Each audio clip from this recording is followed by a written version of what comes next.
Assalamualaikum warahmatullahi wabarakatuh.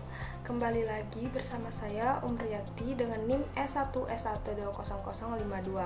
Kali ini saya akan menjelaskan sedikit mengenai konsep atau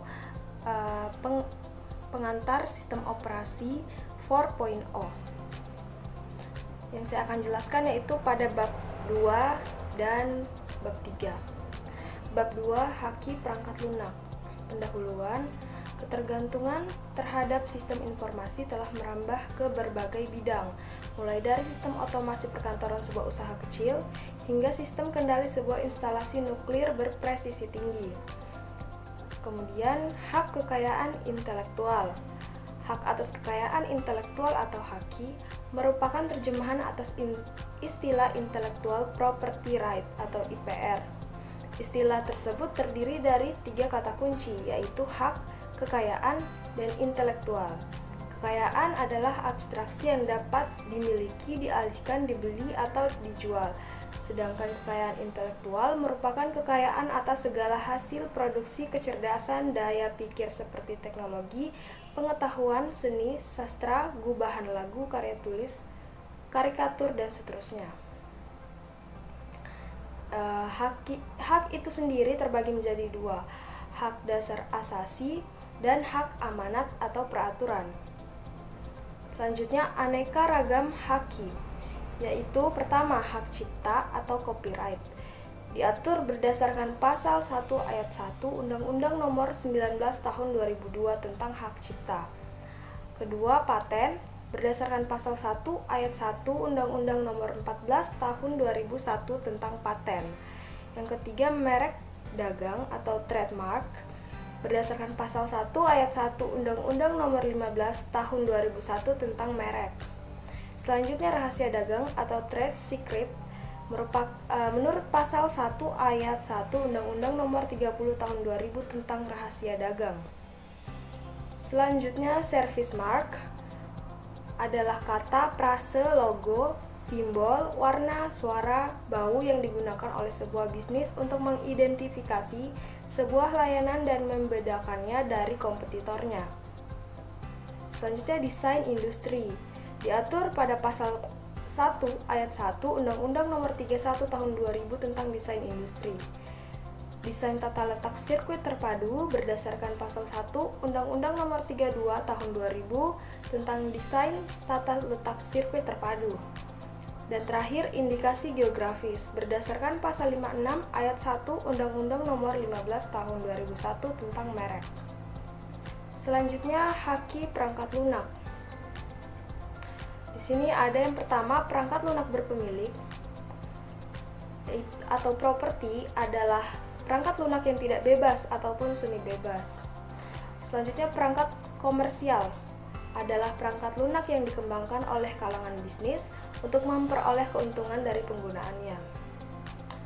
Perangkat lunak semi bebas adalah perangkat lunak yang tidak bebas, tapi mengizinkan setiap orang untuk menggunakan, menyalin, mendistribusikan, memodifikasi, termasuk distribusi dari versi yang telah dimodifikasi untuk tujuan tertentu, umpamanya nirlaba. Selanjutnya, public domain. Public domain ini adalah perangkat lunak yang tanpa hak cipta. Ini merupakan kasus khusus dari perangkat lunak bebas non-copyleft, yang artinya bahwa beberapa salinan atau versi yang telah dimodifikasi bisa jadi tidak bebas sama sekali. Selanjutnya, freeware. Freeware ini digunakan biasanya untuk paket-paket yang mengizinkan redistribusi, tetapi bukan pemodifikasian.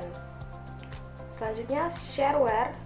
Perangkat lunak yang mengizinkan orang-orang untuk meredistribusikan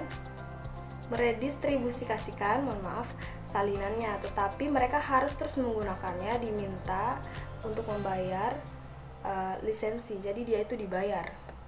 Selanjutnya, perangkat lunak bebas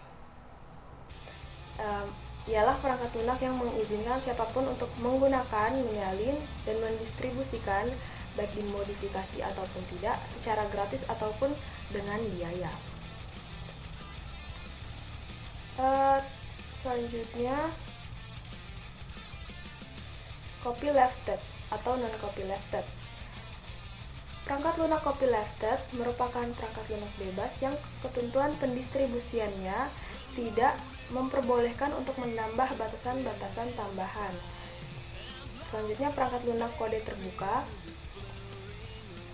Konsepnya ini pada intinya adalah membuka kode source atau kode sumber atau source code dari sebuah perangkat lunak. Terakhir adalah GNU atau General Public License, merupakan sebuah kumpulan ketentuan pendistribusian tertentu untuk mengcopyleftkan sebuah program.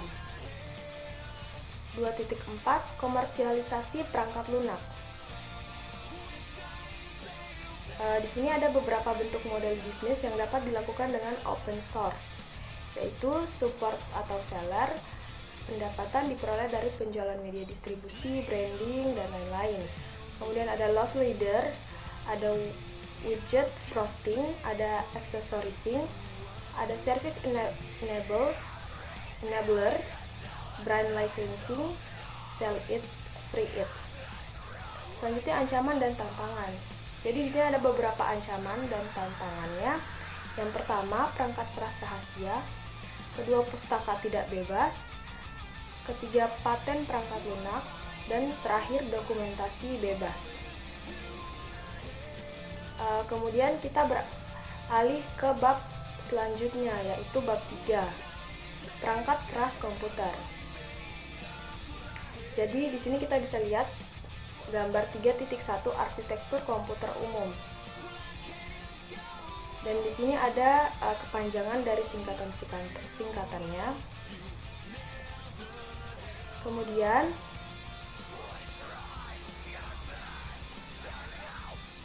ada prosesor.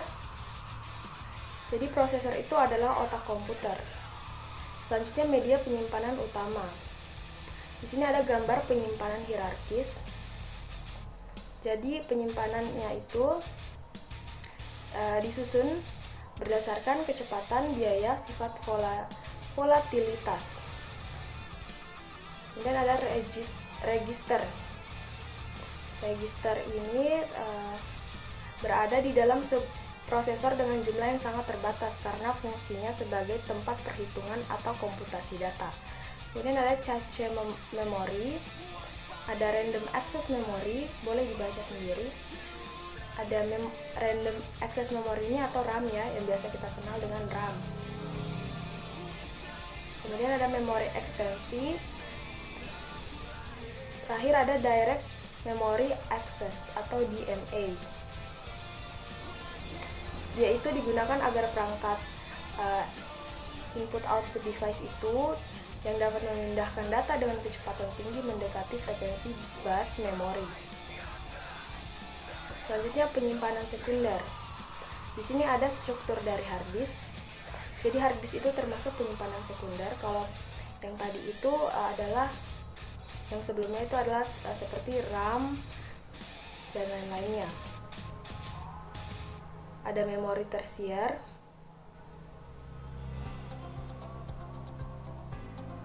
Selanjutnya struktur keluaran atau masukan atau input output kalau dalam bahasa Inggrisnya. Jadi di sini ada strukturnya.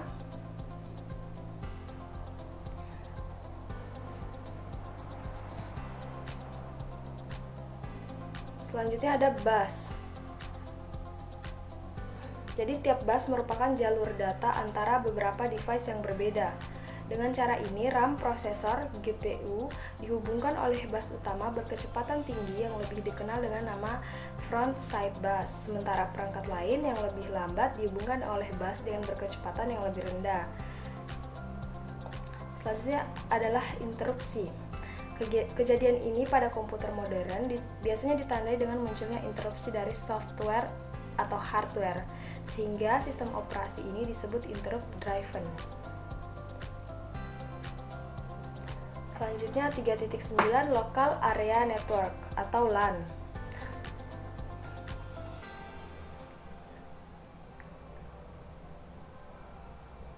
Selanjutnya Wide Area Network.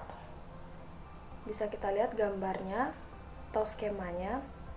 Dia itu menghubungkan menghubungkan daerah yang lebih luas lebih lambat dihubungkan oleh router melalui jaringan telekomunikasi. Baik, itu saja dari saya. Mohon dimaafkan jika banyak kesalahan. Assalamualaikum warahmatullahi wabarakatuh.